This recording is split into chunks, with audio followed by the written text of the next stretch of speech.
Isang gabi nagnakaw ng bayabas tong si Badong tsaka si Obet. Napagdesisyonan nilang sa simenteryo nilang pagpartihan yung mga ninakaw nilang bayabas ngayon. Pag-akyat nila sa gate ng simenteryo, nahulog yung dalawang bayabas. Sabi ni Obet, mamaya na natin balikan niya, kaya magpartihan na tayo at baka abutan tayo ng ulan.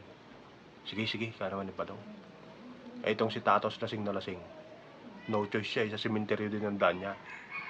Habang naglalakad siya, doon sa may gate ng simenteryo ngayon, narinig niya yung dalawa, nagpapartihan. Ito sa'yo, kaya ito sa akin. Ito sa'yo, ito sa akin. Sobrang takot ni Tatos.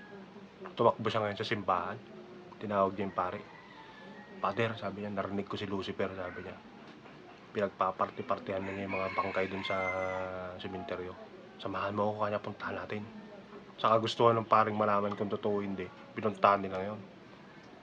Pagdating doon sa gate ng simenteryo, narinig nila yung dalawa.